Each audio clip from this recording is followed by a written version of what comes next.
আচ্ছা, আমরা ছোট্ট একটা ভিডিওর মাধ্যমে বাংলাদেশের মানুষজন আসলে কেমন সে সম্পর্কে জেনে নিব। এখন অবধি আমার রিসার্চ করে দেখা মাত্র ৩ জন মানুষের জানাজাতে সবচেয়ে বেশি লোক হয়েছে এবং মানুষজন স্বতঃস্ফূর্তভাবে সেখানে অংশ নিয়েছে। তার মধ্যে ১ নম্বরে আমরা নিতে পারি জিয়াউর রহমানকে। জিয়াউর রহমান উনি ছিলেন একজন দেশপ্রেমিক, দেশের জন্য স্বতঃস্ফূর্তভাবে কাজ করছে।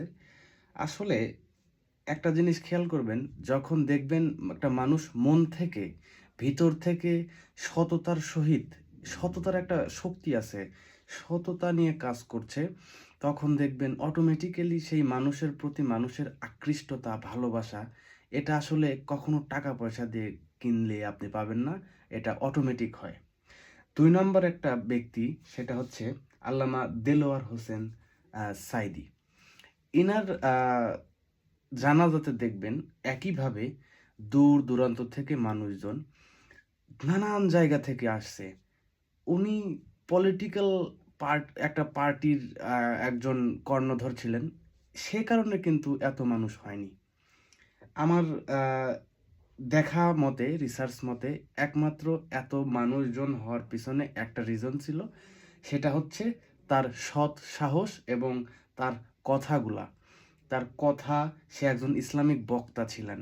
সো সেই সূত্রে তিনি ইসলাম সহ তার নিজস্ব জ্ঞান এবং নিজের চিন্তাধারা এগুলা দিয়ে মানুষকে আকৃষ্ট করতে সফল হয়।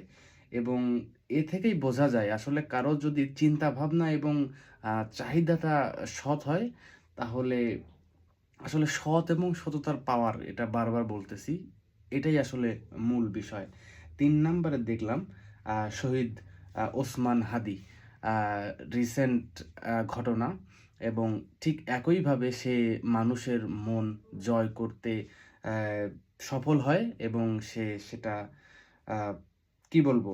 হতে চেয়েছিলেন এমপি, অথচ সে এমন একটা রোল প্লে করলো যে কোনো এমপি মন্ত্রীর আসলে এভাবে কখনো সম্ভব না। তার এত মানুষজন, কোনো বিরিয়ানি নেই, খাবার নেই। ক সারা বাংলাদেশ থেকে মানুষজন যাচ্ছে। বুঝতেছেন আপনি বিষয়টা আসলে কোথায় ঘটতেছে? আসলে ভালোবাসা অর্জনের ব্যাপার। এটা অর্জন করে নিতে হয়। এটা অর্জনের মাধ্যম একটাই, সেটা হচ্ছে সততা। আসসালামু আলাইকুম, ভালো থাকবেন। সাবস্ক্রাইব করে